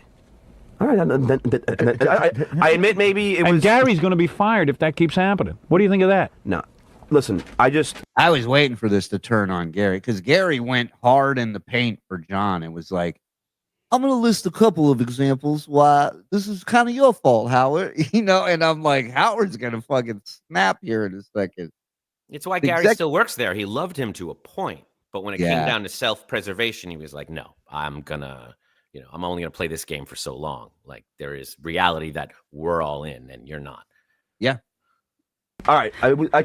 Things have been getting very busy around here with the movie, I know, and with the book, with everything. Okay. Yeah. You see what goes on with the TV show. I'm in and out of meetings all day. Just because you're a guy who's a pal of mine who works with me, I mean, you just barge in and start doing your agenda. How do you think he could even rationally answer that question for you the way you put it? You didn't want career advice. You wanted permission. Yes. No, I wanted both. Yes. Oh, okay. This is why he thinks he's so smart. This is his 3D chess. I'll appeal to his ego and say, what do you think? What would you do, master? And then he'll take joy and pride in guiding me. John, it's not as uncomfortable for you as it is for him. No one cares that it's uncomfortable for you. This is your thing you're bringing to the table. No one cares about your feelings. Yeah. Yeah. Zen could have asked me on the air to be in the Coney Island hot dog contest, but he didn't. He asked me off the air, like a gentleman, That's right. I respect boundaries. I respect your opinion. I think that you have a very good, concept of No. You're not interested in anyone's opinion. I asked Robin too. Yeah. Howard knows it. He's not interested in taking his advice. He's not. That sentence was like when the dudes on Cops start talking like they're attorneys. What had happened was, they do that, and then you're fucked. That ain't good. 2 seconds. You didn't want career advice. Well, I'm saying you wanted permission. I said 10, first of all. All right, you'll meet me after the show, and I'll give you my answer. Is that today or Monday? I will meet with you after the show, and I'll tell you when I'm going to meet with John. Okay. I didn't mean to, Anybody else want? Fred, you want to open a deli? No. Is that it? You got a question? Can I talk to you about that on Tuesday? Yeah. You'll talk to Gary. You tell him you want to open a deli, and then I'll. When can I speak with Gary? All right. Thank you, John. Business opportunities. Where on is Wednesday. Stuttering Vic? He's here. Oh, that's never good. Uh-oh. You pissing me off reminds me I have a guy here that I can torture you with that can take your job tomorrow. Where's your understudy? Good. Does Stuttering Vic need to bother me about anything? Why Does he have any business ventures he's into? Let's make him a star already. He wants a real estate. Hey, Vic. Hello. Thank you for never bothering me. Thank you. Okay. I see you in the hall. You never bother me. I never saw you barge into a room one time while I'm having a meeting. Never. I've never seen you do it. Howard, he's been here for 2 weeks. I don't care. Well, so's the other guy. Wait. John's like, he's only been here 2 weeks. He'll bother you at some point. You get the other guy from yesterday, Chris, gave me the letter that he wrote you about his proposal for the article. Yeah. Throw it in the garbage. It was really it really bummed him out to have to hand it to me. No. Have him read it to me now on the air. No, he's not here. But Too bad. You'll read it. I got Good. it. I will read it. Have Vic read it. Don't be a wise ass. I'm not being a Vic wise happens to be a great guy. I know. I thought it'd be funny to have him. Why have you not done an interview with any celebrities yet? Because I haven't screwed up yet.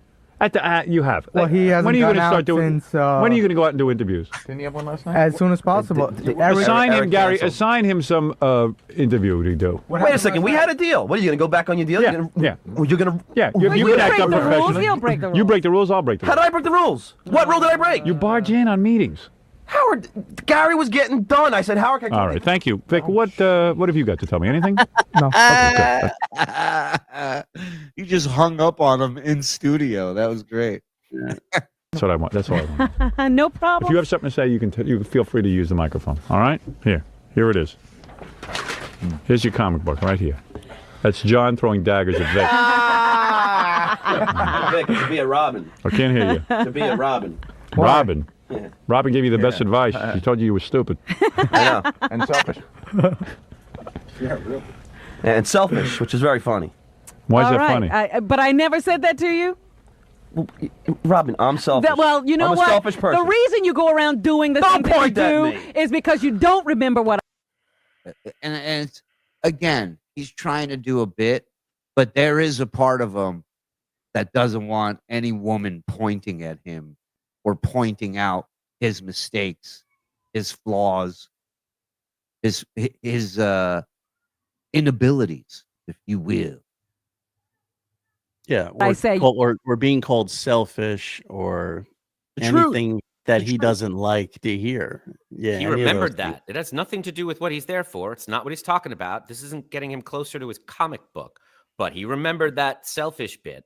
And when she was pointing at him, he can't stand for that. You know, you're a loser. You're a loser. He wants to point back. It's really awful behavior, and it hasn't changed in any way. I'd say it's gotten worse. I was going to say, yeah, you think it's gotten worse, right? I mean, Mm-hmm. I think And Robin, you see her, she's hurt. Like yeah. This was a friend, and he's not getting it, and he's the one throwing everyone under the bus. He's the one doing that. You know, we talked about this. It was you, Robin. And once again, Howard made another drawing of him and handed it to him, and he didn't even take it. No. Like, it's mind-boggling. You think that's be all he taught? Every time somebody says they made fun of you on the air, be like, but he loved me, he was drawing me. He couldn't even receive it because Robin called him selfish. Right. Now, fast forward 2024, he's bragging, holding up a poster from him headlining in Reno. How about that's he what put he's some doing. bullet shells from different wars together, and he still has that on his wall? But Howard Stern drew you while talking to you, like just as a friend, or I don't know, if a friend of mine did that, I would be so, not Morse, but like someone I respected. It'd be amazing. Hold on, BBN. Are we really supposed to believe 1,200 people are watching? I don't know. Hit like. Let's see. Can we get 1,200 likes if 1,200 people are watching? I don't know. This could all be fake. I don't know. I can tell you one thing. It's not a goddamn contest. It's a gift-a-thon, sons of bitches. And it has gotten worse over the years because people are still telling him the same things that Robin was saying to him. And it just makes it more apparent that it is probably true that I'm a selfish, bad person.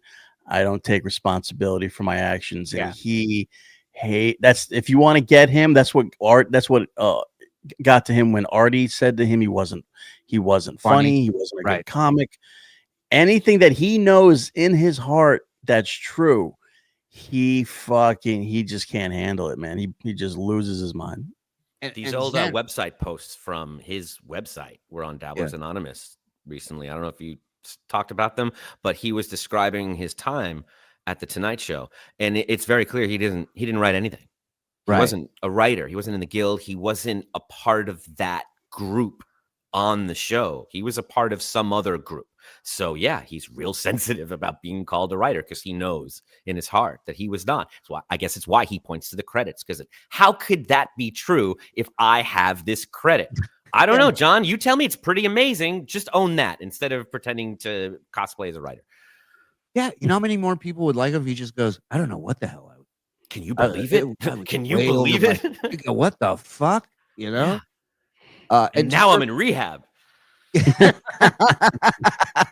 And to circle back to your Artie thing, Artie never said you're not funny. All Artie said was John made a shitty joke trying to crowbar in a bit in front of comedians that you do on stage, which is a cardinal sin.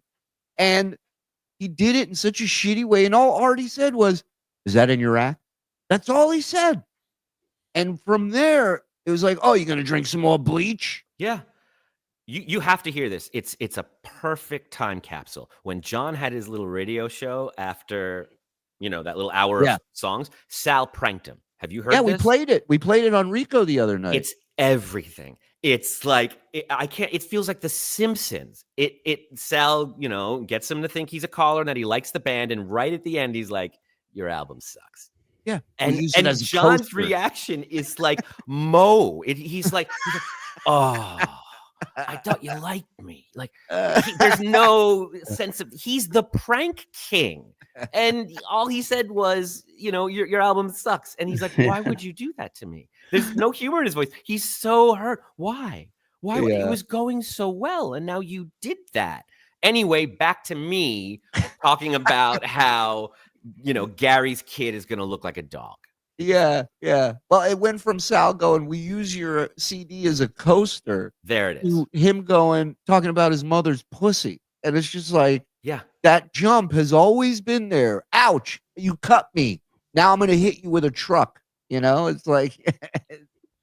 I did a gig with Patrice O'Neill, and I was lucky enough that it was just him and I together as this team working in this courtroom. And we spent so much time together. And I was in a folk band at the time. And I remember sitting in his car and we were driving. And I mentioned, "What do you got going on?" "I got this gig with the folk band." He's like, oh, you guys got any CDs? And I was like, yeah, we do. And I picked out my bag and I took it. He's like, "I can have one?" I said, yeah, you can have one. And I hand him the CD. He doesn't break eye contact with me as the window behind him rolls down and he throws it out the window. And then rolls it back up. What a great story. Oh, that's brilliant. And I'll never forget it. And I was like, wow,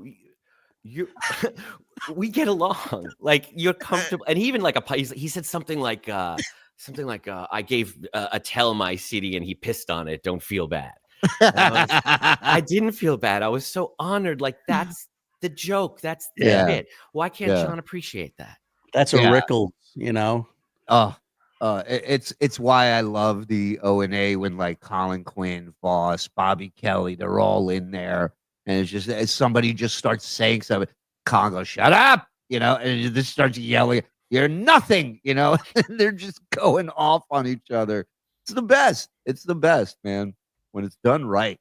Yeah, for one brief moment, I felt like a comic. That's how you know someone loves you, because they're comfortable ragging on you. And it's so heartbreaking that John can't appreciate that, because he should have been like, "Sal's in the family. Sal gets it." Why is this different than what he did to Scott? Because it wasn't stolen from the Little Rascals? Is that what makes it cool? Yeah, because he got him. That's what did make it cool. Which is very funny. Why is that funny? But I never said that to you. Robin, I'm selfish. Well, you know I'm a what? selfish person. The reason you go around doing the things that you do is because you don't remember what I say, you wacko. No, I did exactly what you said. Forget it. Because you never get anything right. I don't know why I expect you to get anything right. This goes on back in the halls, too. I hear Robin yelling at John. She yells at me. Why do you constantly. take so much time yelling at him, by the way? It's so to keep him away from you. Really? Well, then, thank you. Robin. admit. Robin's a line of defense between John and Howard. Admit that you love me, though. Oh, Admit John, it's very difficult. Here we go. Now he's going to smooth things over. This is Rickles, after he's done ragging on everybody, going, "You're all beautiful. We're all beautiful. We're all one." You know that. And also, like, they're the band. And this is like, they're talking about how the band took a set break or in the middle of a song on stage, and John ran in to pitch something to them. And they were like, "Now's not the time." And Robin's the one, like, I'm sorry, it's hard to explain, but just Howard's like, "Why are you wasting time with him?" And she's like, "'Cause I love him." And John saw that and said, "'Cause you love me. Admit it." Like, using that as ammunition, because Howard wants to say he's a lowlife. He's a lowlife. Why are you wasting your time with this lowlife? and she gets nothing for it. She gets nothing. But that delusion still exists today in what we talked about earlier with him going, I have 600 people watching me, so obviously I'm entertaining. That she's screaming at me, so obviously she loves me. Yep. She's all worked up. She's all affected by it. Howard doesn't seem to care either way. Yeah. This wouldn't happen if they didn't feel this way about me. And it's a lover's quarrel, and Howard is enjoying that aspect of it. Robin's aware of all of it. John's only aware of that he's getting farther and farther away from this comic. Yep. Sometimes. Just admit that you love me. Sometimes admit I love that you love me. But today it was very difficult. All right, why don't we carry on in the back of the office, all right? That's pretty good. It's pretty interesting. I'm entertained. Do you love him? There was Robin, one do you love day me? I had a conversation with him, and we were at a restaurant. I almost hit him with the bread basket. Really? Robin, do you That's love me? Why are you eating with him? It is because he grabs me. He's like, I have a problem. And then And Robin, listen, Robin's no dummy. She knew this was stuff for the air that she was going to come back with and slowly put out on the air and get this great content. So part of her, I think, was doing this for the show, like she says, so you don't have to deal with it, Howard. But I think the other part of her absolutely loved hearing the tales of John. Like we are all fascinated with John. I think she was the first, one of the first few people that saw John the way the Dabbleverse kind of sees him, which is fascinating for all the wrong reasons. I also feel like for them, John was very representative of the target demographic.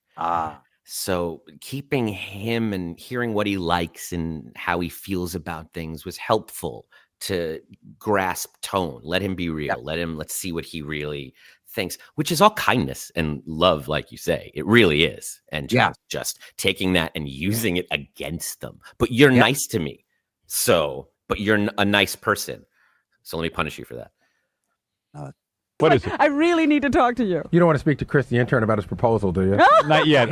He's on the phone. I want him when he comes in. He'll be on the air with He's got us. to be in person. Chris, you can hear us. Howard's gonna look it over this weekend. Right. Put it through the right place, and then we'll discuss it on Monday. Yeah. Robin, so just admit it on the air. I want to hear you say it. Oh, shut up. No, because she would say it to me in private.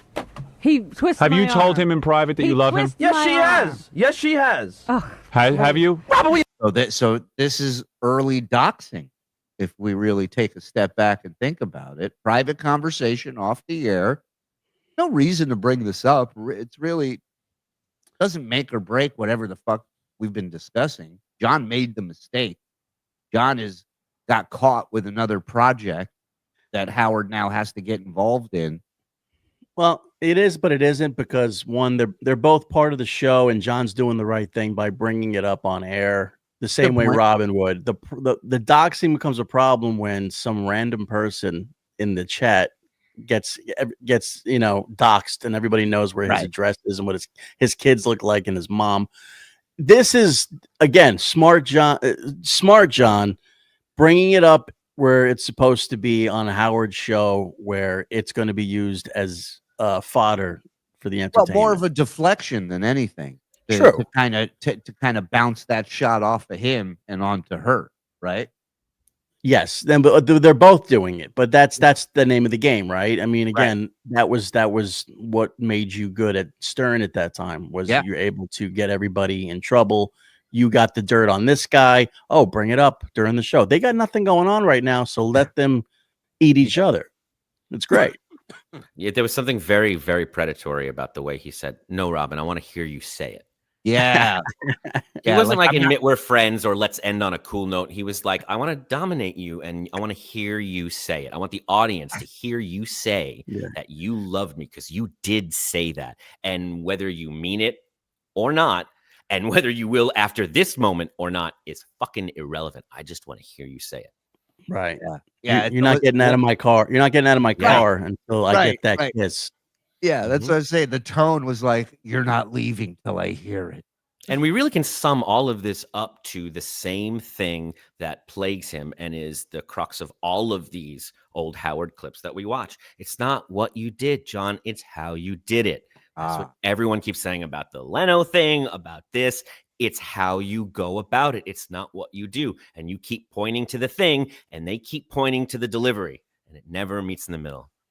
And that's such a great point, because if John is being showered with proposals, what do you think Gary, Jackie, Fred, Robin, what do you think they get pitched every single day, every week? How many people send them free shit to bring up on the air?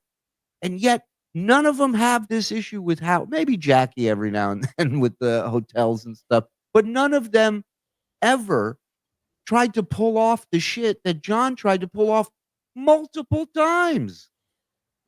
Right.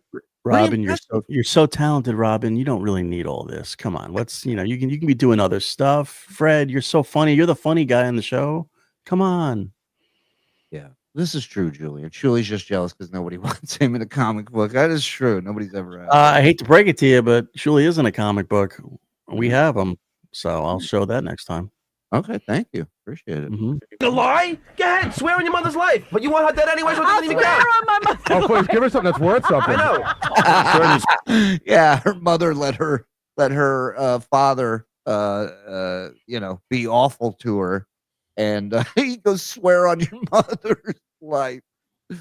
Again, he's a child. This is how you prove whether or not somebody's being honest. If they swear on somebody's life. The idea that this successful, professional, articulate adult woman is gonna be like, we're swearing on our mother's lives. We're being serious now. Okay. Yeah. Okay, Congressman, everybody, come on in. Like, this is serious now. He said we're swearing on our mother's life. That's like no backseas, John. Nobody cares if you're going to tell on anybody. Other people are not the authority. You're an adult now in this scene with other adults. You're not a child arguing with your parents. You're all adults. And they're kind of laughing at you because you said swear on your mother's life. And she starts laughing because, we're not making a blood oath. We're not Goonies, John. This is a radio show. Yeah. Take off your shoes. Are your toes crossed? Your fingers uncrossed? All right. Show me. All right. Just making sure. I want to see those feet. Swear on your bank account. Good. Swear on your picture. Have you told him in private you love him? He says, Robin, you you're right. Yeah, right, John. Answer the question, yes or no. You're at the trial. You know what? Okay, I have to say, did I ever say the words, I love you, John? Yes. That's the question? Yes. No. Yes, Did you ever have. tell him? Did you ever tell him you love him? No. Oh, you're such a liar. Your nose is freaking growing as we speak. Sure.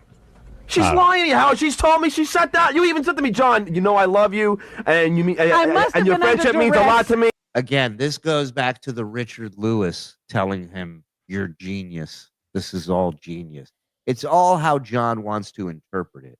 I guarantee you, John was doing something stupid.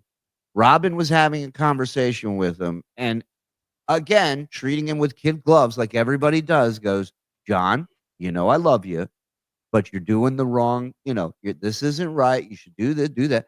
And from that, all he takes away, Robin said she loves me. She's crazy. That's pretty wild. Yeah. All right, listen, we got to get ready for we're going raid tier 2 behind the wall. So we'll pick this up at another time, and we got other stuff too. So first of all, Adam, what can we promote? What can we plug? Besides thanking you so much for joining us? I'm so sorry for taking up so much time. I know there was so much more we wanted to get to. Honestly, all I would love to plug is that album, Peeled Back by Ali Gertz. It's a collection of Nine Inch Nails covers. I was staring at that Nine Inch Nails in the back of the sticker on Howard's wall there. It was reminding me. I think you guys would really like the record. I'm really proud of it. And you got to hear Cardiff's 2 episodes on Rumble about John guesting on a radio show in Newport Beach, and also the next episode of him talking about how well it went the next day. You have to hear. It's all I've been referencing today. Everything I said is just from those episodes. It's incredible. I urge everybody to go to Rumble and check it out. Thank you so much for having me, guys. Anytime, Adam. Anytime. We love you here, and everybody here digs you. And I know we got super chats to get to. So let me get. If you want to take off, brother, you can, man. Do you mind if I stay? I want to hear him. Yeah, absolutely. Please. I was giving you an out. I figured you wanted to get the hell out of here, but I would love for you to stay. Easy, Mike. John is a living Chris Rock joke. He loves not knowing things. Yeah, that's one thing John prides himself on. Way off topic, but Adam, how was it working with Luke Besson on Luc Besson? Besson on The Professional? Love that movie and most Besson movies. I had the smallest role in the film, and he went out of his way to make me feel like I had the biggest one. He gave me a backstory, an entire movie, as if my character was the star. I have 3 lines. He made it like I was the star, and I thought that's what directors were like. So I was disappointed with everyone I worked with after him because he really is a wonderful guy. They take their French cinema very seriously, and they take champagne breaks during the day, which was great when I was 13. I love that. John was legit the special kid on the show. I mean, everybody had a day. Everybody had a turn, I think, in that department. But he was definitely most consistent, I think. In the military, there are things called force multipliers that are positive. John is a force subtractor. Thank you for that. Jess, Stuttering John got by playing the young idiot. As he got older and alcoholism progressed, it turned into angry and vindictive. Alcohol unmasked the real character. Great point, Jess. Imagine John with his own comic book. What's his kryptonite? Rational decisions. Sobriety. Not being able to block someone. Yeah. Robin was hot and crazy back then. I dig crazy chicks. Yeah, prime Robin back then. Adam, the stutterer, medical or social ploy? Oh, the stutter. Is it medical or social? I think it's a stammer. I think he's insecure and suffers from anxiety. And I think he doesn't know what to say. And I think he's trying to decide what to say, and he gets stuck on it. We've seen him, now that he's regressed so far, be like, this thing came up. Vince, before I offer an opinion, I want to hear what you think so I can base however I feel on what you say. And then he does that, and he thinks we didn't notice. And he does it on the political show too. Yeah. I think he gets stuck.